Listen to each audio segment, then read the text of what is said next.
আমির তো ভালোবাসি তোকে উপন্যাস লিখেছেন সালমা চৌধুরী। পর্ব 17।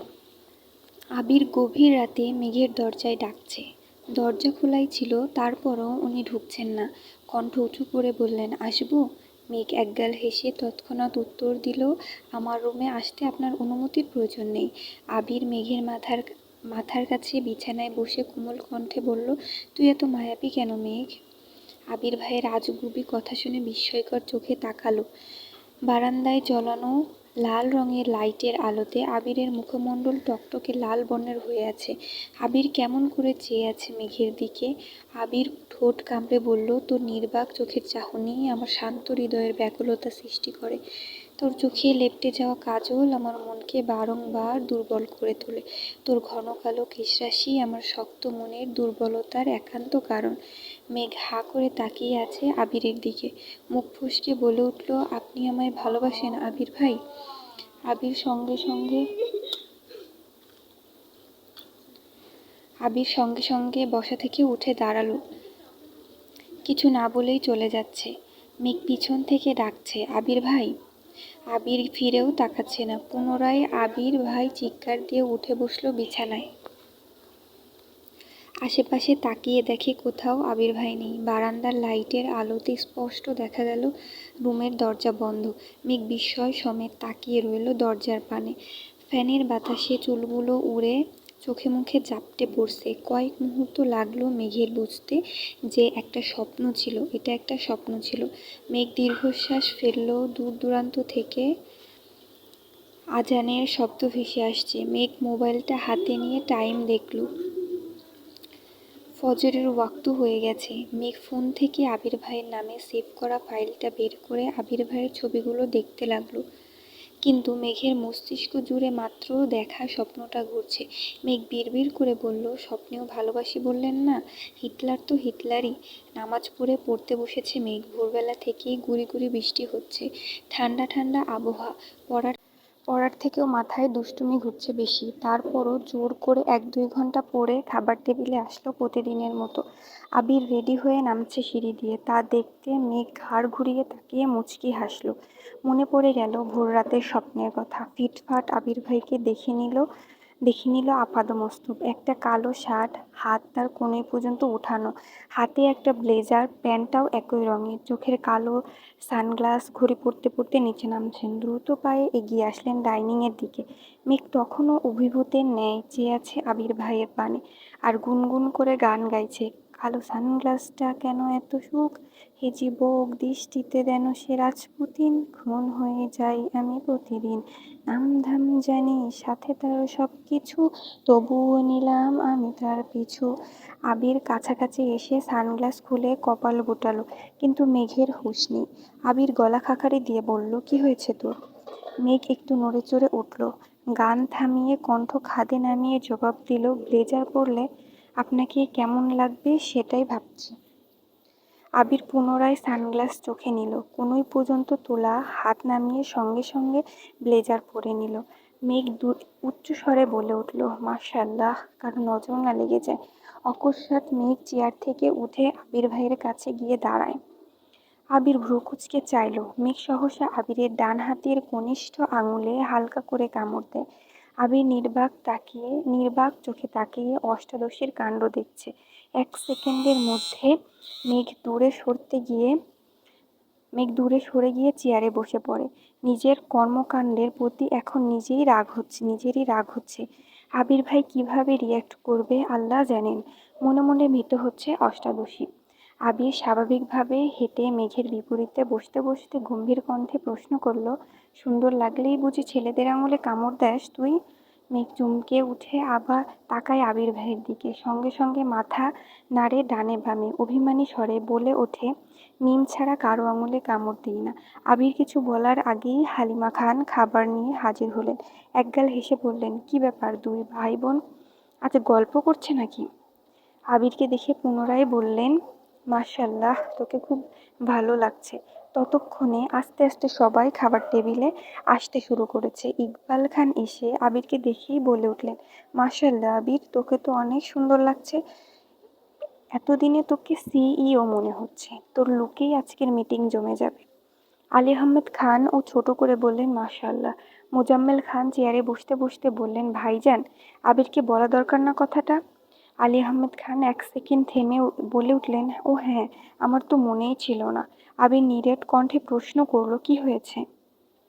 আলী আহমেদ খান সহসা বললেন, তোকে একটু রাজশাহী যেতে হবে 4-5 দিনের জন্য। আবির 2 আঙুল দিয়ে কপালে আলতো করে ছুঁয়েছে, সাথে এক পলক মেঘকেও দেখে নিয়েছে। মেঘ মনোযোগ দিয়ে খাবার খাচ্ছিল, তবে এই কথা শুনে মুখে খাবার নিয়েই চোখ গোল গোল করে তাকিয়ে আছে আবিরের পানে। আর মনে মনে বলছে, প্লিজ আবির ভাই, আপনি যাবেন না প্লিজ। আবির বাবার দিকে এক নজর তাকালো, তারপর মাথা নিচু করে বলল, আমি এখন কোথাও যেতে পারবো না। মোজাম্মেল খান অকস্মাৎ বললেন, কেন? আবির মনে মনে বলল, আমি দূরে গেলে কারো খাওয়া বন্ধ হয়ে যায়, রাতের ঘুম হারাম হয়ে যায়। সহসা গলা খাকারি দিয়ে গম্ভীর কণ্ঠে আবির বলে উঠল, আমার অফিসে কাজ আছে, 1 সপ্তাহ পর অফিস শুরু হবে।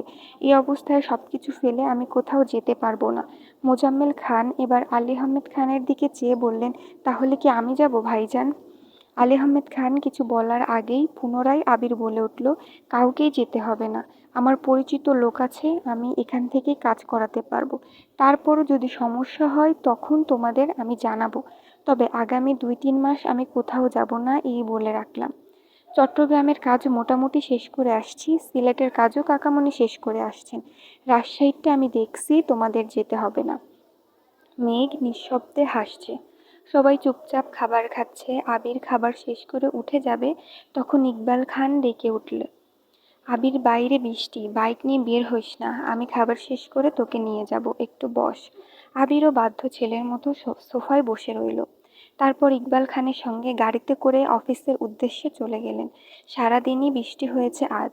মেঘের কোচিং টিউশন কিছুই নেই, রুমে বসে সারা বেলা পড়াশোনা করেছে। বিকেলে বৃষ্টি কমে একচিলতে রোদ বেরিয়েছে আকাশে। মেঘের আর পড়তে ইচ্ছা করছে না, তাই বই রেখে মোবাইল হাতে নিয়ে পুরো বাড়ি চক্কর দিল। কিন্তু সবাই ঘুমাচ্ছে, তাই আড্ডা দেওয়ার মতো কাউকে পেল না। হঠাৎ মনে হলো, অনেকদিন ছাদে যাওয়া হয় না। সেই যে রাতের বেলা আবির ভাইয়ের গান শুনে ছাদে গিয়েছিল, তাও আবার ছাদের দরজা পর্যন্ত। তারপর থেকে আর ছাদের দিকে পা বাড়ায়নি মেঘ। মেঘ স্কুল কলেজে পড়ার সময় প্রতিদিন বিকেলবেলা ছাদে যেত। ফুল গাছ লাগানো আর তাদের যত্ন নেওয়া ছিল তার নেশা। তবে এইচএসসির আগে টেস্ট পরীক্ষা থেকে মেঘ ছাদে যাওয়া ভুলেই গেছে। টিউশন কোচিং শেষ করে বাসায় ফিরতে ফিরতে সন্ধ্যার পর হয়ে যেত। আর সন্ধ্যার পর ছাদে যাওয়ার মতো এত সাহস অষ্টাদশীর নেই। সেই থেকে গাছের যত্ন ছেড়ে দিয়েছে। গাছরাও অযত্ন অবহেলায় মরে গেছে। তখন থেকে মেঘ আর ছাদে যায় না। মেঘ গুটি গুটি পায়ে সিঁড়ি দিয়ে উঠল ছাদে। ছাদের গেট খুলতেই চোখ ছানা বড়া হলো অষ্টাদশীর। ছাদে যতটা অংশ চোখে পড়ছে পুরোটাই গাছে ভর্তি। মেঘ পা বাড়ালো ছাদের দিকে। সম্পূর্ণ ছাদ পরিষ্কার পরিষ্কার করে তাতে 3 সারি গাছের টব রাখা। এক কর্নারে শুধু ফলের গাছ, বাকি সবটা ফুল গাছে ভরপুর। নয়নতারা, বেশ কয়েক রঙের গোলাপের গাছ, পর্তুলিকার গাছ, তবে বিকেল বেলাতে ফুল নেই। কাঠগোলাপের কাঠগোলাপের গাছ, জিনিয়া, অপরাজিতা, রঙ্গন থেকে শুরু করে কত কত ফুলের গাছ, যা অধিকাংশ গাছের বা ফুলের নামই জানে না মেঘ। মেঘ নিজেকে নিজে প্রশ্ন করছে, এত গাছ কে আনলো? তানভীর ভাইয়া তো জীবনেও ছাদে আসে না, তাহলে কি আবির ভাই? সহসা সহসা মেঘের চোখে মুখে উজ্জ্বলতা ফুটে উঠল। ছাদ ভর্তি এত গাছগাছালি দেখে মেঘের ভীষণ ভালো লাগছে। সবটা ছাদ ঘুরে দেখলো। সারাদিন বৃষ্টি থাকায় পানি দেওয়ার প্রয়োজন হলো না। 20 থেকে 30টা ছবিও তুলেছে ফুলের আর গাছের। ততক্ষণে সূর্য ডুবতে শুরু করেছে। গোধূলি আলোতে ফুলের মুগ্ধতা দেখে মেঘ লোভ সামলাতে না পেরে একটা গোলাপ ফুল ছিঁড়ে নিয়েছে। এতদিন পর নিজের বাড়ির ছাদে এত এত ফুল গাছ আর ফুলের সমাহার দেখে আবিষ্মিত হয়ে পড়েছে মেঘ। এদিকে আবির করিডোর দিয়ে নিজের রুমের দিকে আসছিল। আবির মেঘকে দেখে ঠায় দাঁড়িয়ে পড়ল সেখানে। এদিকে মেঘ আপন মনে ফুলের গন্ধ শুঁকছে আর হাঁটছে। আশেপাশে বা সামনে কেউ আছে কি না তাতে তাতে তার কোনো মনোযোগ নেই। হঠাৎ আবিরের প্রশস্ত বুকের সঙ্গে ধাক্কা খেল মেঘ। নিজেকে সামলানোর আগেই আবির মেঘের বাহু চেপে ধরে। সহসা স্বাভাবিক হয়ে মুখ তুলে চায় মেঘ। আবির ভাইয়ের তপ্ত দৃষ্টি দেখেই মাথা নুইয়ে ফেলে পুনরায়। আবির বাহু চেপে ধরে, দ্বিগুণ ভারী কণ্ঠে ধমকে ওঠে, ফুল ছিঁড়েছিস কেন? মেঘ ঢোক গিলে মৃদু কণ্ঠে বলল, সরি। আবির পুনরায় পুরো কণ্ঠে শুধালো, সরিটা আমায় না বলে গাছকে বলিস। মেঘ নিচের ঠোঁট কামড়ে ধরে আছে। আবির ভাইয়ের ধমকে ভিজে আসে নেত্রদ্বয়। আবির মেঘের বাহু ছেড়ে দেয়, সঙ্গে সঙ্গে মেঘ চলে যেতে নেয়। আবির পুনরায় নিরেট কণ্ঠে ডেকে উঠল, শোন। মেঘ ওইখানেই দাঁড়িয়ে পড়েছে, কাঁদো কাঁদো কণ্ঠে উত্তর দিল, জি। আবির এবার কিছুটা স্বাভাবিক কণ্ঠে বলে উঠল, সময় পেলে গাছগুলোর একটু যত্ন নিস, এগুলো তোরই। মেঘ এবার বিস্ময়কর দৃষ্টিতে তাকায় আবিরের দিকে। নিষ্পলক তার দৃষ্টি, চোখ টলমল করছে পূর্বের জমা পানিতে। মুখে খানিক হাসি ফুটল। কয়েক মুহূর্ত পর উত্তেজিত কণ্ঠে শুধালো, আমার? আবির পূর্বের অভিব্যক্তি বজায় রেখে জবাব দিলেন, হ্যাঁ। তোর নাকি ফুলের গাছ অনেক পছন্দ, তাই এনে দিলাম। এখন যত্ন নেওয়ার দায়িত্ব তোর। আর হ্যাঁ, গাছের যত্ন নিতে গিয়ে দুনিয়া ভুলে যাস না যেন।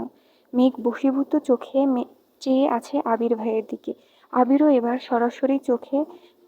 সরাসরি চোখ রাখে মেঘের চোখে।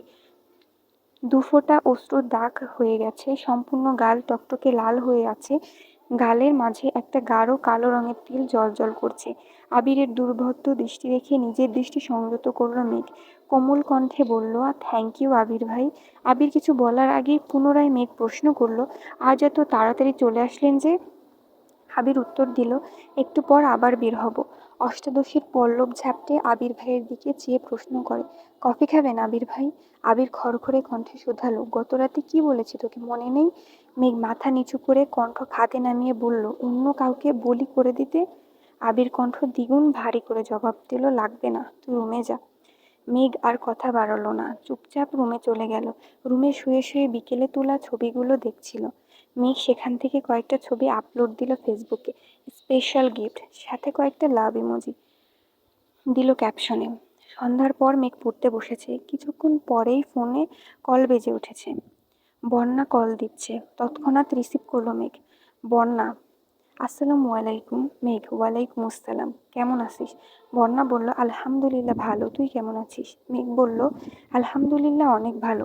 বন্যা উত্তেজিত কণ্ঠে বলে উঠল, এই তোকে এত গাছ কে দিল রে?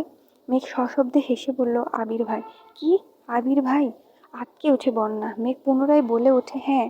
কবে আনছেন জানি না, কিছুদিন যাবৎ মিমের রুমে কাজ চলছে, ছাদেও কাজ চলছিল, তাই আমি তেমন বের হইনি রুম থেকে, আর ছাদেও যাই না অনেকদিন যাবৎ। আজ হঠাৎ ছাদে গিয়ে দেখি ছাদ ভর্তি গাছ, ছাদের পরিবেশ পুরাই চেঞ্জ। আসার সময় আবির ভাই বলেছেন এগুলো নাকি আমার। বন্যা উদ্বেলিত ভঙ্গিতে বলল, বাহ, তোর শখ তো তাহলে পূরণ হয়েই গেল। তুই তো খুব করে চাইতি তোর ছাদ ভরা গাছ হোক, যেদিকেই তাকাবি শুধু গাছ আর গাছ থাকবে। দেখলি তোর আল্লাহ তোর ইচ্ছে পূরণ করেছেন। মেঘ খুশি মনে বলল, তুই সময় করে আসিস বাসায়, ছাদে যাবো নে। আর হ্যাঁ, সকালবেলা আসিস। ঠিক আছে, বন্যা উত্তর দিল। তারপর দুই বান্ধবী বেশ কিছুক্ষণ পড়াশোনা নিয়ে কথা বলে রেখে দিল। রবিবার থেকে ব্যস্ততায় কাটছে সকলের সময়। বর্ষাকাল থাকায় হুটহাট বৃষ্টি নেমে যায়। আবির বৃষ্টি না থাকলে বাইকে অফিসে যায়, আবার বৃষ্টি থাকলে গাড়িতে যায়। মেঘও কোচিং টিউশন নিয়ে ব্যস্ত হয়ে পড়ল। আবির ভাইয়ের সাথে তার টুকটাক দেখা হয়, হয়তো খাবার টেবিলে, না হয় সিঁড়িতে অথবা করিডোরে। আজ বৃহস্পতিবার। আবির সন্ধ্যার পর সোফায় বসে আছে, হাতে ফোন আর সামনে কফির কাপ নিয়ে। মেঘও তখন বই নিয়ে রুম থেকে বের হয়েছে। কিছুক্ষণ পরেই জান্নাত আপু আসবে। মেঘ করিডোর থেকে সিঁড়ির কাছে আসতে আসতে নিচের দিকে একবার তাকায়। চোখ পড়ে সোফায় বসা আবির ভাইয়ের দিকে। এক হাতে কফির কাপ নিয়ে কফি খাচ্ছে, অন্য হাতে মোবাইলের দিকে তাকিয়ে আছেন। মোবাইলের হোম পেজে সাদা কালো রঙের একটা ছবি। মেঘ গভীর দৃষ্টিতে দেখার চেষ্টা করলো, কিন্তু ক্লিয়ার বোঝা যাচ্ছে না। মেঘ দ্রুত পায়ে সিঁড়ি দিয়ে নামতে নেয়, যাতে কাছে গিয়ে ছবিটা দেখতে পারে, কিন্তু মেঘের নুপুরের শব্দে আবির ঘাড় ঘুরিয়ে তাকিয়ে মোবাইল পকেটে রেখে দেয়। মেঘ তীক্ষ্ণ দৃষ্টিতে আবির ভাইয়ের দিকে চেয়ে চেয়ে নিচে নামছে, আর মনে মনে বলছে, কি এই মেয়ে, যার ছবি আবির ভাইয়ের ফোনের ওয়ালপেপারে রেখেছেন? আমাকে দেখতেই হবে এই মেয়েকে। আবির কফি শেষ করে দীর্ঘ পায়ে বেরিয়ে যায় বাসা থেকে। মেঘ কিছুক্ষণ সিঁড়ির নিচে দাঁড়িয়ে পুনরায় পড়ার রুমের দিকে চলে যায়। 10 মিনিটের মধ্যেই জান্নাত আপু পড়াতে আসেন। আজ একটু বেশি সময় নিয়ে পড়িয়েছেন আপু। মোটামুটি 8:30টার কাছাকাছি বেজে গেছে। ড্রয়িং রুমে কেউ নেই। জান্নাত পড়ানো শেষ বের হতে যাবে। মেঘও তখন পিছন পিছন পড়ার রুম থেকে বের হয়ে দরজা লাগানোর জন্য। জান্নাত দরজার কাছাকাছি যেতেই আবির বাহির থেকে দরজা ধাক্কা দিয়ে ভেতরে ঢোকে। মুখোমুখি দেখা হয় আবির আর জান্নাতের। জান্নাত সহসা হাস্যোজ্জ্বল মুখে বলে, আসসালামু আলাইকুম ভাইয়া, কেমন আছেন? আবিরও হাসি মুখে উত্তর দেয়, ওয়ালাইকুম আসসালাম, আলহামদুলিল্লাহ ভালো। তুমি কেমন আছো? মেঘ পড়ার রুমে কিছুটা সামনে স্ট্যাচুর মতো দাঁড়িয়ে আছে আর বিড়বিড় করে বলছে, আবির ভাই জান্নাত আপুকে চিনে? কিন্তু কিভাবে? তাহলে কি আবির ভাইয়ের ফোনে তারই ছবি ছিল? আগের পর্বগুলো পেতে ডেসক্রিপশন বক্স চেক করুন এবং কমেন্ট বক্স চেক করুন।